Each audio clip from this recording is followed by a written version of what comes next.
Welcome everybody to this episode of Service Drive Revolution, where we're going to talk about the 5 additional reasons or 5 more reasons service managers get fired. So we originally did this. We're going to add 5 more to the list, which I believe you think are going to be even better than the first list. We're going to talk about Christian's trauma as a 4-year-old. What's in the news, and all kinds of other fun stuff. So I'm Chris Collins, and this is Christian. Hello, everyone. Lafferty, because he's been making people laugh for generations. It's generational. Yeah, I It's in think your so. genetics. Oh, yeah. So join us on this episode of Service Drive Revolution.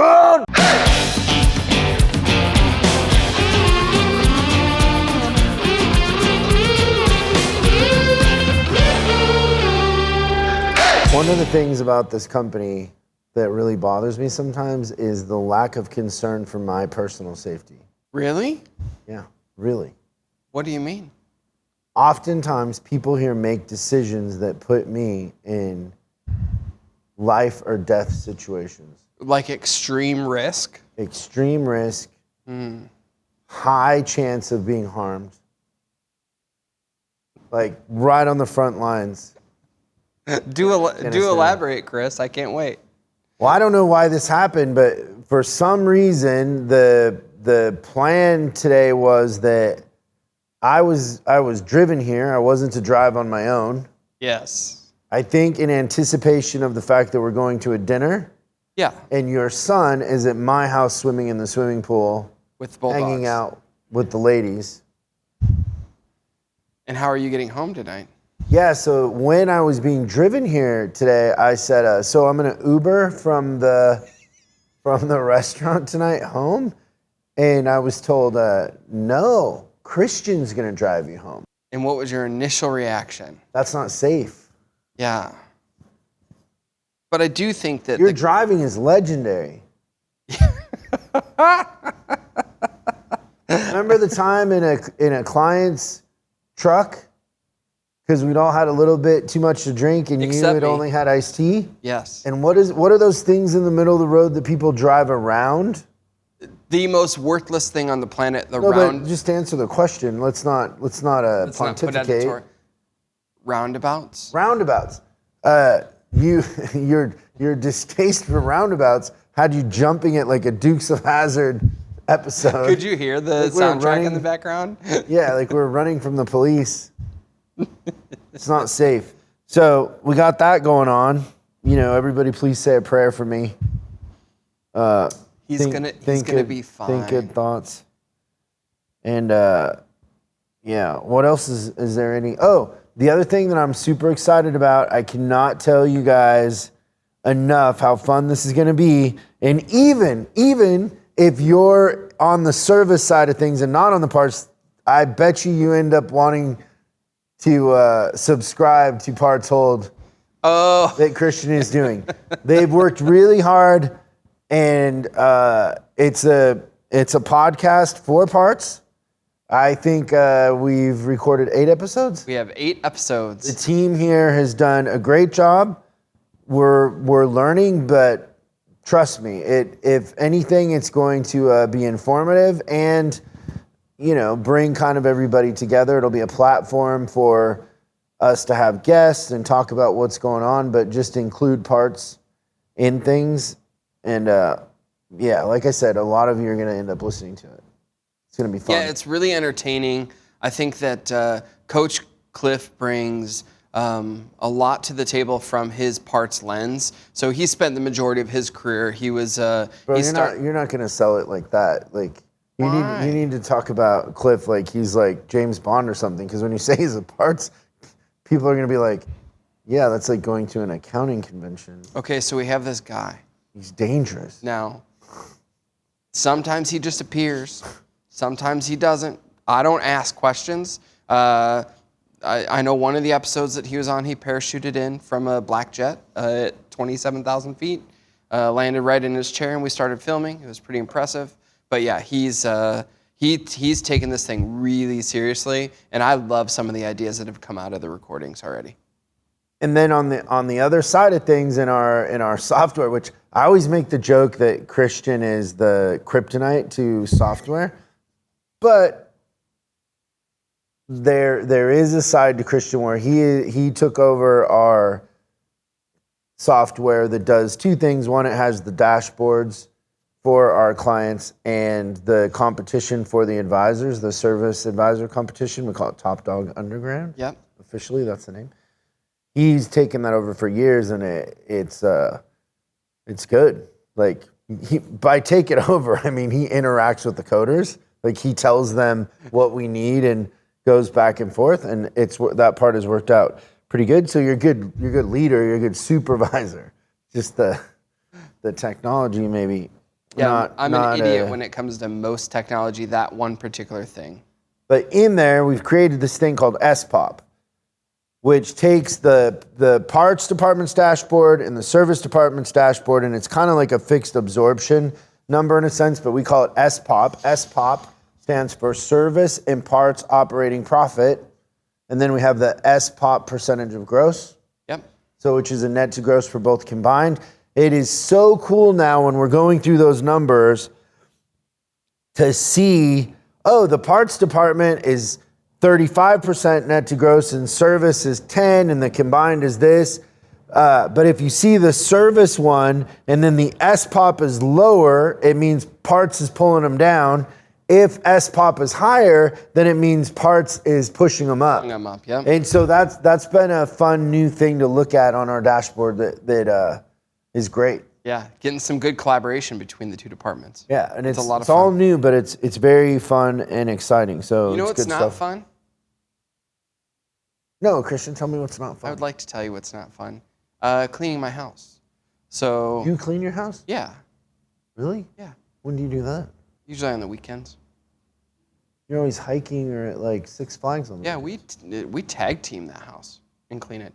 But I wasn't able to clean over the weekend because my vacuum broke. But it's okay because you know what I did? What? I put a Nickelback sticker on it and then it started to suck again. When all else fails, punch down and blame Nickelback? It's Nickelback's That fault. was punching down a little bit. That's funny. Nice, I like it. Okay, anything in the news you want to talk about?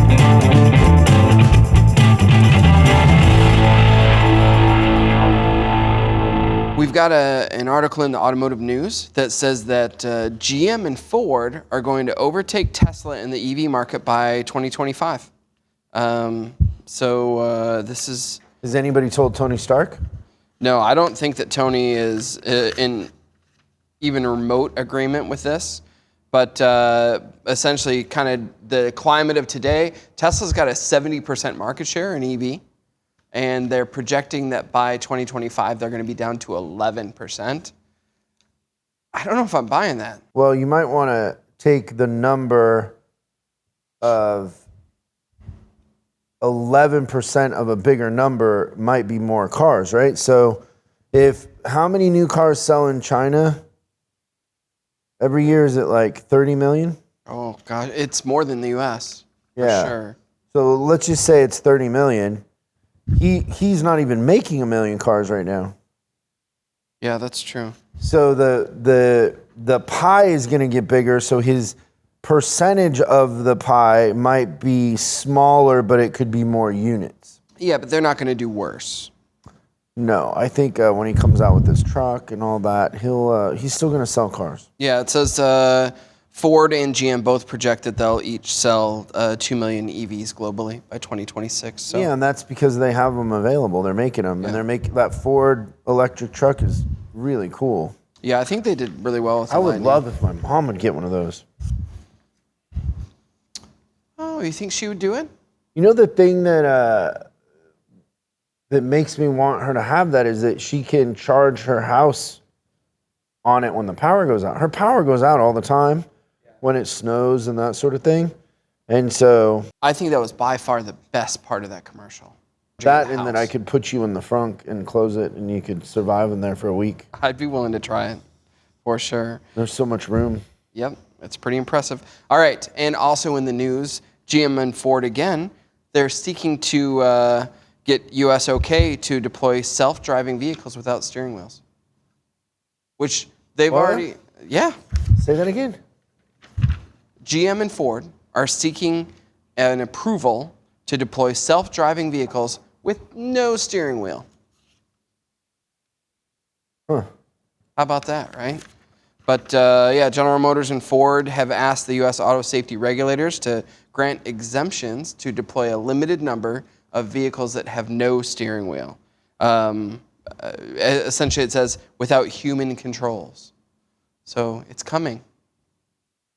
It's on its way. So what would you do in a situation where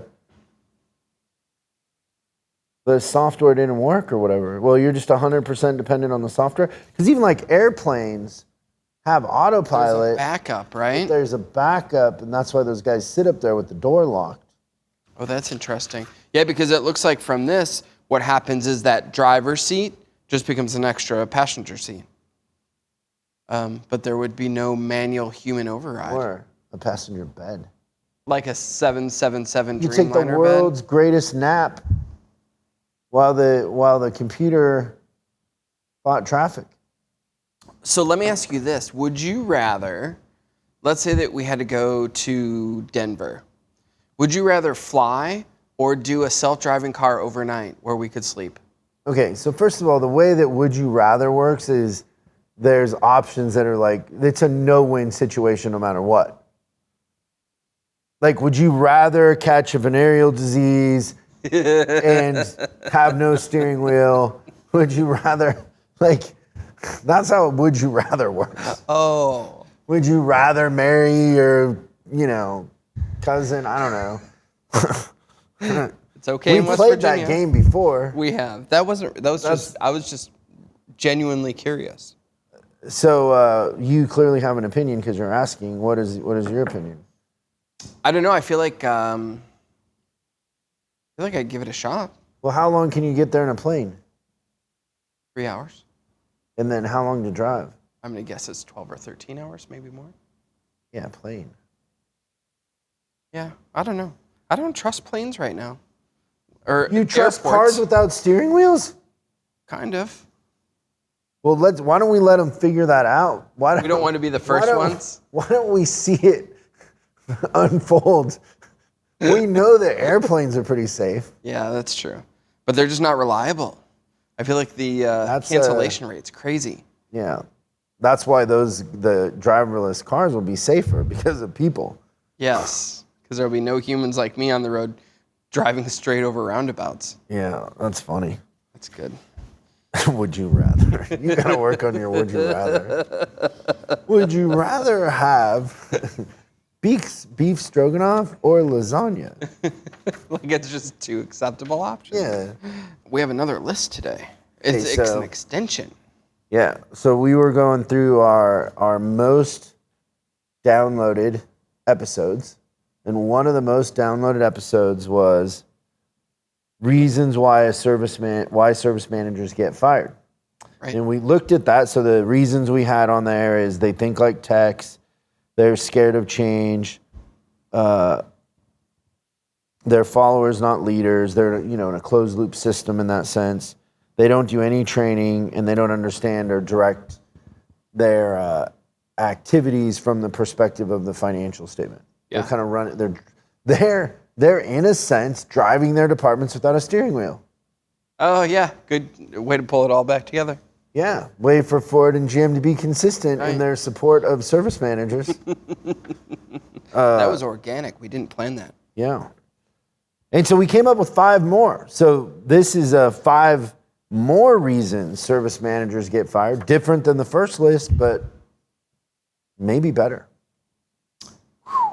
I thought that first list was really good. I think this list was better. Okay.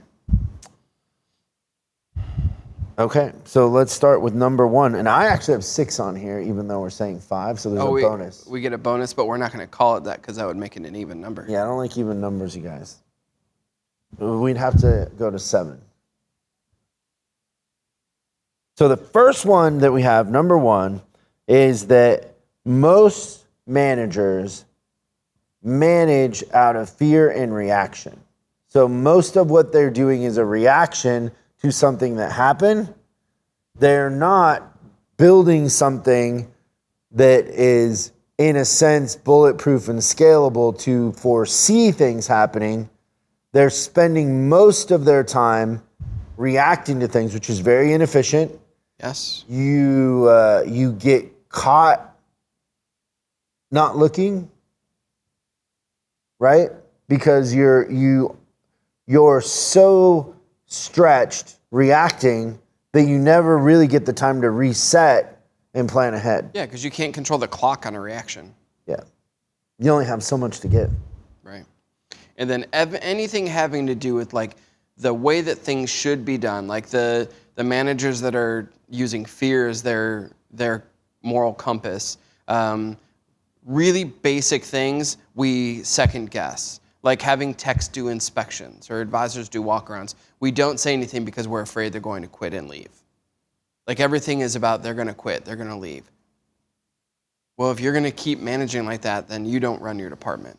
No, so the thing would be stop reacting and go out and get better at recruiting people that aren't going to put you in that situation. That's right. That want to work for somebody like you and appreciate that and are willing to do their part and contribute. It's the same thing happens in the shop, right?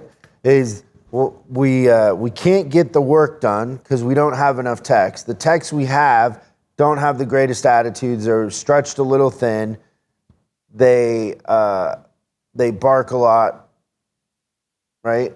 Yep. Someone described like, oh, my shop is cancerous or, negative all the time.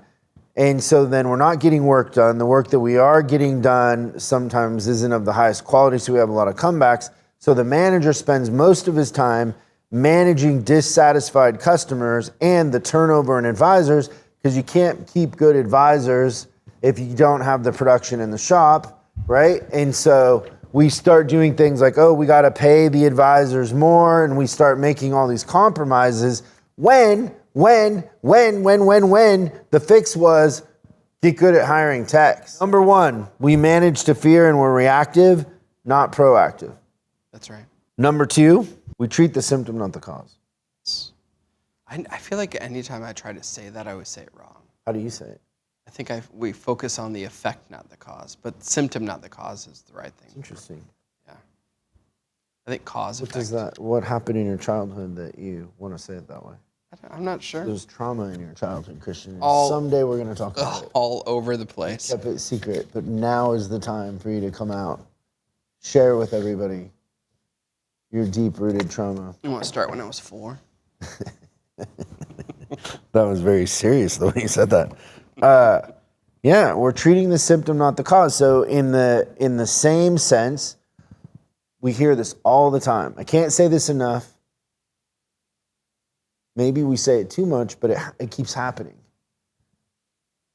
Chris, what I need you to train my advisors.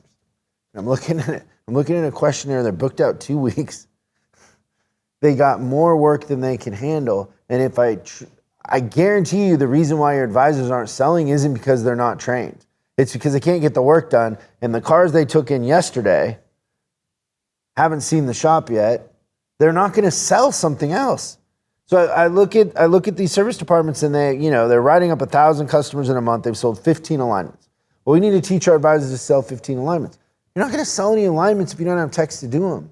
No. If you're gonna put the customer that waited 2 weeks to get in's diagnosis or maintenance to the side, they're not gonna. The advisors are human. They want to take care of customers. It's our job as leaders to create a scenario where that's possible, but we're treating the symptom, which we think is advisor training. It's not advisor training. Advisor training's way later. The best thing so I got to listen in on a couple of calls this week that you did with some prospective clients, and I think that the best thing that I heard you say was, I'd be happy to train your advisors. I just want to let you know that when I'm done, they're all going to quit. And the person on the other end was like, the light bulb went off, the whole thing, but that's exactly what it is. Like, if you make the advisors better, then they just don't want to be in a broken system. Well, same thing in some of those scenarios. What I was saying is they have turnover in advisors, and they think that it's the pay plan, which it might be the pay plan, but if you pair the pay plan with the fact that advisors are just fading heat all day, and what happens is if you're booked out 2 weeks or 5 days, depending on the market and the brand, if you're booked out, customers will just come in. Kind of like you with an oil change, you're just going to come in. You got to get it done. Like you can only, you can't. Some people just can't leave work on a Tuesday. Yeah, come in, and so, yeah. I thought you were going to say the best thing you heard me say is don't eat yellow snow. I don't think I heard you say that this week. I have heard you give that advice in the past. It's not bad. Okay, number 3. In 5 more reasons service managers get fired. What about a snow cone, like a yellow snow cone? No. Well, you can, but not going to be good. Hiring compromises. The way that you said this is they hire somebody with a pulse. they're just checking the pulse. They know ADP or they know Reynolds, whatever it is. They make compromises in hiring because it's a warm body. They're not actively recruiting. Most of the time, you ask a manager that's been fired, who are the top 5 advisors at your competition? And at your competition could be in the same auto mall, or it could be across town, whatever. I don't know. The good managers are people collectors. They're asking every tech they interview who's the best advisor. They're asking every advisor who's the other advisor there. They are constantly trying to figure out who the best are and get them to come work for them. They're customer collectors because the best advisors, the best techs, create an environment where everybody's kind of on the same page, and there's a certain professionalism and enthusiasm for our industry. Yeah, they move around as little units. If it's time to go, they go as a group. So, hiring people to pulse is number 3. Number 4, and this is going to be more service managers are going to get fired over this in the next 2 years. They are not marketers. Most service managers take for granted the fact that the sales department's handing them customers. They almost feel entitled to the traffic. It's like, even though we lose 80% of those customers after they go out of warranty, we feel like we're entitled to those customers, and we're not marketers. We're not marketing. We're not getting new customers that didn't buy there, let alone retaining. Because here's the thing. You want to know what happens, Christian, when you get good at marketing? You get more customers. There is a big aha moment that happens when you get good at marketing that blows the top of your head off. Do you know what that is? And if you don't, it's okay. I'm going to tell you. I don't know. Tell me. You realize that it's cheaper to keep the customers you have than to go get new ones. And yet we lose up to 80% of them instead. And we think it's okay for service advisors to write 24 and for customers to be booked out 2 weeks and for, you can have it in any color you want as long as it's black.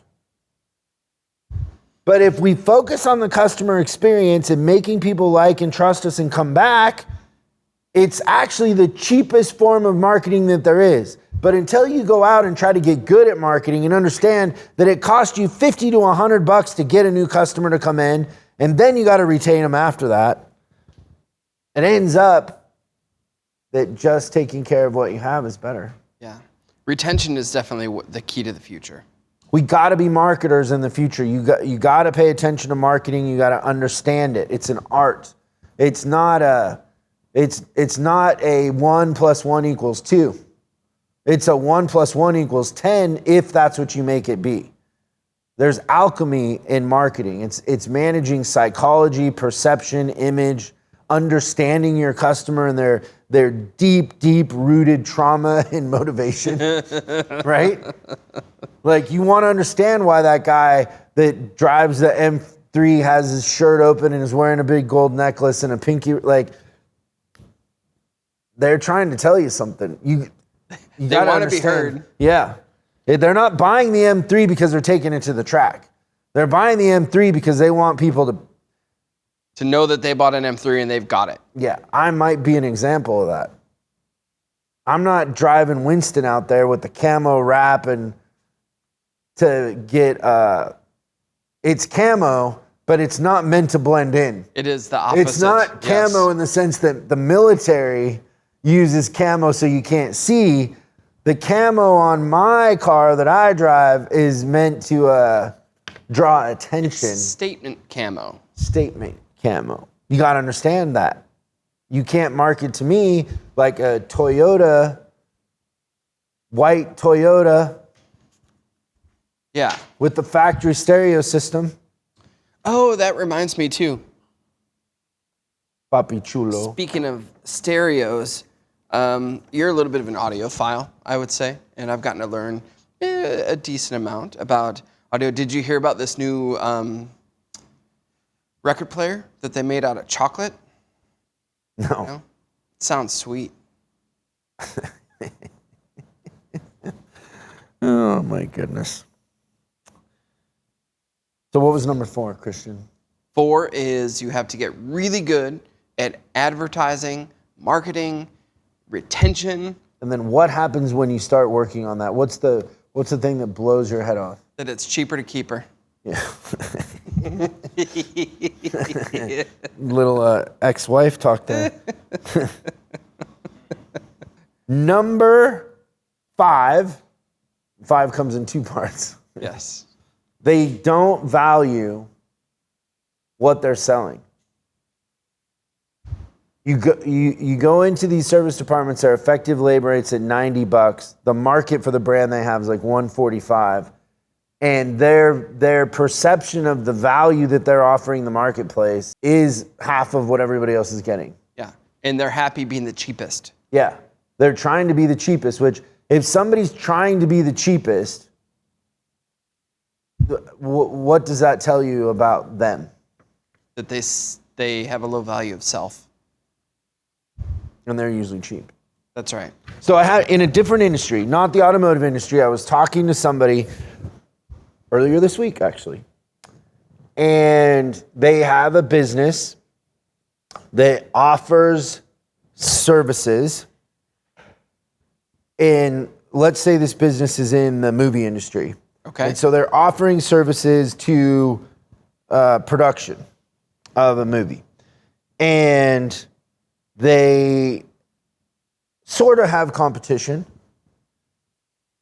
And they're telling me what they want to do, but everything is in the lens of their competition and what their competition charges and what their competition does and this and that. And then at some point after I kind of take it all in and I understand it, I was like, why don't we just add more value and charge more? Because nobody's doing that. Everybody's in a who can do it the cheapest mindset. Why every industry needs somebody to go out and go, no, what we're going to do is we're going to focus on the bigger thing, the person.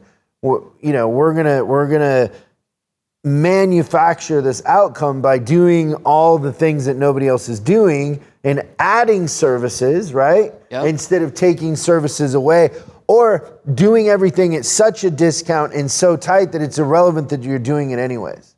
And so same thing in our industry. If you can't afford the best techs and your vision of yourself is that you should be the cheapest in the market, then you're not going to have the best techs. You're not going to have the best advisors. People aren't going to come back. It's just, it's a chase to the bottom at the end of the day. There's a quote by Lee Iacocca that he said when he was the CEO of Chrysler way back when. And he said, if it, something to the effect, if it's just about who can do it the cheapest, it's just a chase to the bottom. That's it. That's right. Because somebody will always do it cheaper. But is it really about doing it cheaper or is it about doing it right, doing it with some passion, appreciating the craft that we're in, and doing it in a way that adds more value than just, hey, this is a dollar for dollar exchange? Yeah. I think how you said it is way more eloquent, but I always think of it as a lot of these managers are bringing Walmart strategy to the high-end designer clothes market. Yeah. And I think that's something that we talk about with our stuff, right? In the sense that, yeah, there's people out there that'll do advisor training. There's people out there that'll do it for less. That's not, by all means, by all means, and they're probably really nice people. The thing that we want to do is when we get a client, we really kind of want to get an outcome. And so to get an outcome and guarantee an outcome, we can't take all these shortcuts in a sense. So do you want a return on an investment, or do you want to, it's the other part of that always cracks me up. So this has happened with dealer groups, is they will put our advisor training videos, so our online training, against our competition. And they'll say, well, your advisor training, your core advisor training is, and I don't know what the numbers are, but let's just say it's 12 hours. Your competition's advisor training is 28 hours. And I'm like, your point? Do you want effective, or do you want 20? You want me to make 28 hours of content to train advisors, or do you want me to make your advisors, like what you want at the end of the day is you want advisor training that a veteran can watch and go, hey, that wasn't a waste of my time and I learned some stuff.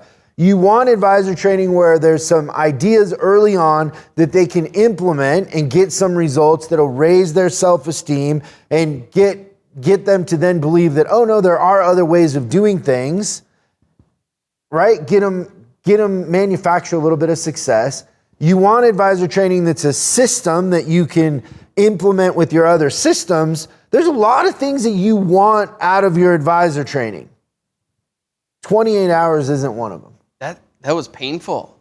It's a painful number to listen to. It's a lot of training. I'm going to tell you this. I could care less what they charge for the 28. I'm charging what I'm going to charge for what we're doing because I want to get a result. So just because somebody else's training is longer doesn't mean it's worth more. There's a value to the stuff we're doing, and we're not for everybody. And, we don't want to be for everybody, right? Yep. And so it's the same thing with managers is when you come in as a service manager, you have a specific self-esteem and boundaries and a value to what you're going to do, and you know what you bring to the table. If what you bring to the table is to play it safe, super conservative, be the cheapest, I'm going to guess you're going to have a couple jobs in your career. You're going to get fired. Yeah, that's a really good point. And then the bonus one. So I'm ready for the bonus because I don't know it, I don't think. Most of the time, service managers that get fired, you can look at who they hang out with, who their friends are, who they network with, who they're listening to, what is that saying? Show me what you do and I'll tell you who you are. Oh, okay, yeah. Or you're the average of your five. They're not proactively looking for positive influences in their life. They're not looking for people that are going to stretch them and make them better and maybe not agree with them. Most of the time, managers that turn over a lot are looking for people that agree with them, that make them feel safe, that maybe perform the same as them or worse so they feel good about themselves. But if you look at your full potential as a leader in the marketplace, do your friends and the people you surround yourself with line up with your full potential or line up with you being average and playing it safe? I think that you'll find oftentimes that I have a friend. He thinks he's so smart. He tried to tell me that the onion is the only food that can make you cry. So I threw a coconut at his face. Yeah. There are now two foods that make you cry. Maybe you're not the example of how to make friends. It's possible. Yeah. So who you hang out with. So let's recap the list really quick. Number 1, manage to fear and you're reactive. Number 2 is you spend most of your time treating the symptom, not the cause. Number 3 is you hire people because they're a warm body and they fill a spot, not because you recruited them to a superstar team. Number 4 is not marketers. Spend 0 time on marketing. Take it for granted. Leave it to chance. Number 5 is you don't value what you're selling, who you are, what you bring to the table. And the bonus one is who you're hanging out with. Do they challenge you? Do they make you better? Or do they make you feel good because they're worse than you or average at best? Who are your influences? And that can be the person you go home and sleep with at night. It can be the friends at church. It can be family. All of it has an influence. So fitting in is a gravitational pull. Oftentimes we would rather fit in and underperform than live up to our full potential and break a couple glasses on the way. Yeah. Or in your case, run over a couple of roundabouts. I like that bonus one. That was good. Just the good old boys. Dun, dun, dun, dun, dun, Never dun. meaning no harm. Dun, dun, dun, dun. What's the next line? All you ever saw been in trouble with the law Since the day we were born. Hope you guys enjoyed that. Thank you so much for joining us. And we will see you next time on Service Drive Revolution. Thanks so much for watching this episode of Service Drive Revolution. We're uploading new stuff every day, so make sure you subscribe and click the bell icon so you don't miss out. If you have a question you'd like us to answer on the show, call 8333-ASK-SDR and we'll answer your question on the show. That's 8333-ASK-SDR. For special deals on our books and training, head over to offers.chriscollinsinc.com. Now that's offers.chriscollinsinc.com. I'm Chris Collins, and I'll see you in the next video.